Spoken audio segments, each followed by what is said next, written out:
Medio. Tinggal nama saat semuanya sudah terlambat.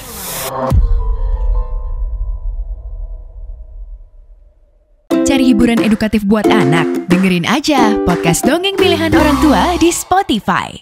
Walau konten audio berdasarkan kisah nyata, beberapa adegan, tokoh, dan kejadian telah dimodifikasi untuk menambah unsur dramatis. Konten ditujukan untuk audiens dewasa karena dapat mengandung bahasa eksplisit dan berunsur kekerasan. Kebijaksanaan pendengar sangat disarankan.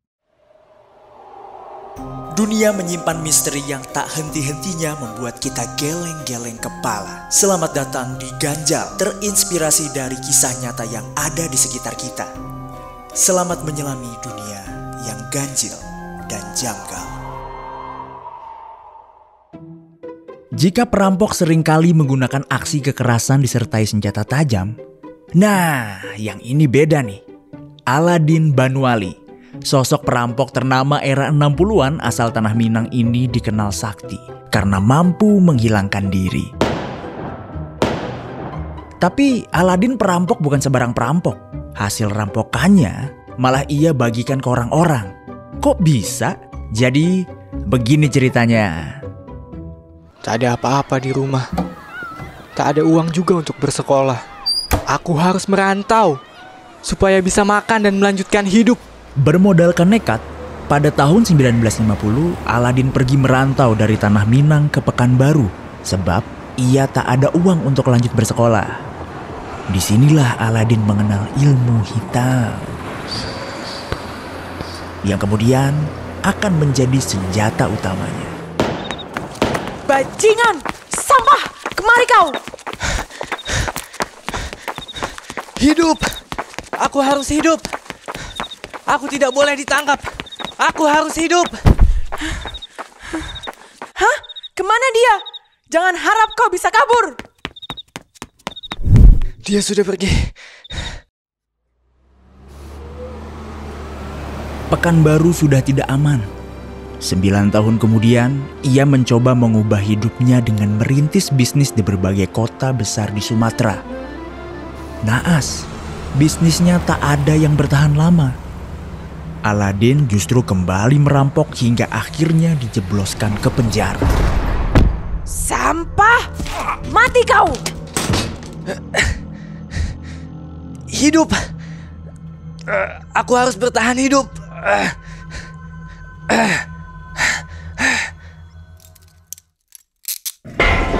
Setelah bebas dari penjara, Aladin menikah dan dikaruniai 2 orang anak. Bahkan, dia juga sempat pulang kampung dan menikah lagi dengan gadis setempat, hingga punya 11 anak. Jadi total 13 anak nih. Banyaknya jiwa yang harus dinafkahi membuat Aladin kembali merantau. Di pasar Cipulir, Aladin berdagang lagi. Apa sih salahku? Kenapa usahaku gagal lagi? Tolong aku Tuhan. Kali ini aku hanya ingin mencari nafkah yang halal untuk keluargaku. Kegagalan demi kegagalan membuat Aladin semakin terpuruk. Hingga akhirnya ia bertemu dengan Pangabean. Din, sudahlah. Memang orang susah seperti kita ini ditakdirkan untuk merampok. Lagi pula, kau mau cari uang kemana lagi untuk menjawab 13 anakmu itu? Bingung aku. Aku ingin tobat. Tapi kenapa takdir seakan mengajakku kembali ke jalan setan? Tapi kau benar. Aku butuh uang yang banyak untuk keluargaku di kampung. Tenang, Din. Ada banyak orang mampu di daerah Pasar Baru. Kita bisa curi motor dan maling isi mobil. Kita jual dan langsung dapat uang banyak. Bersama Pangabean, Aladin melancarkan aksinya dan kembali kucing-kucingan dengan pihak kepolisian.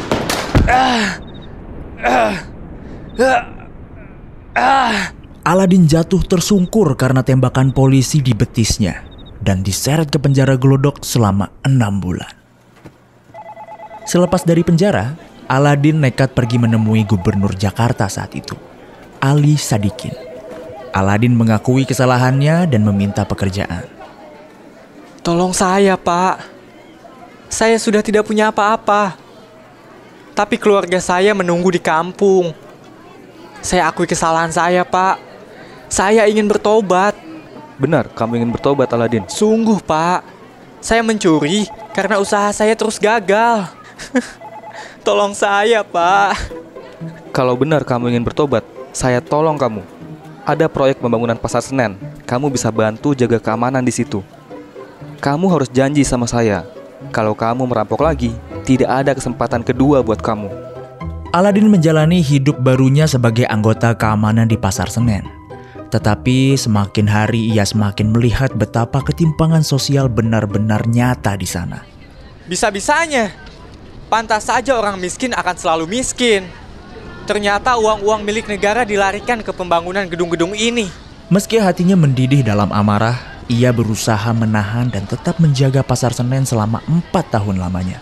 Sampai pada 1974 terjadi peristiwa kebakaran di Pasar Senen yang membuat Aladin dipindah tugas ke Binaria. Di sana, Aladin sudah tidak tahan. Orang-orang kaya bajingan. Hidup kalian bergelimang harta. Akan kucuri semua emas ini dan kujual untuk orang-orang yang lebih membutuhkan.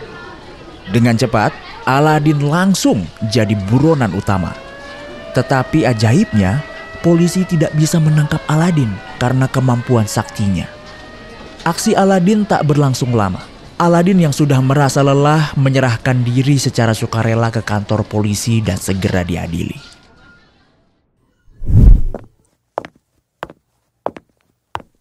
Selamat siang, Bapak-bapak polisi.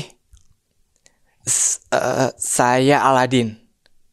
Dan saya sudah lelah. Saya sekarang di sini untuk menyerahkan diri. Dengan ini, terdakwa Aladin Banuali divonis dengan hukuman 5 tahun penjara. Aladin berdiri dari duduknya. Ia tak bisa menerima keputusan hakim itu. Lantas Aladin berdoa. Suaranya lantang terdengar.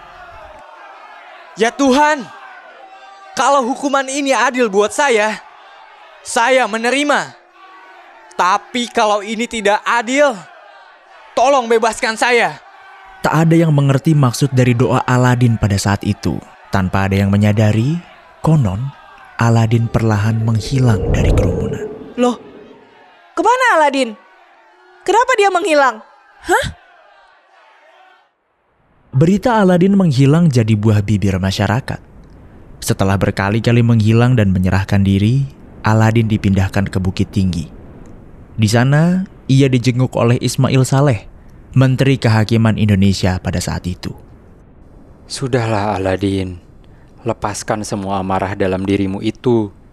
Allah punya rencana yang besar untuk hidupmu. Allah ada untuk hambanya. Apa benar, Pak? Apa Allah benar-benar ada untuk saya yang berdosa dan hina ini? Cinta Allah selalu ada bagi mereka yang mencari keberadaannya, Aladin. Allah selalu ada di setiap titik kehidupan kita. Iya, Pak. Kali ini saya benar-benar ingin tobat. Ini, ada beberapa uang dari Pak Ali Sadikin. Tidak banyak, tapi kamu bisa gunakan ini untuk modal bisnis ya, Din. Ya Allah. Terima kasih, Pak. Terima kasih banyak, Pak. Pergolakan batin yang Aladin alami berakhir. Dibantu Ismail dan Azwar Anas, Gubernur Sumatera Barat pada saat itu.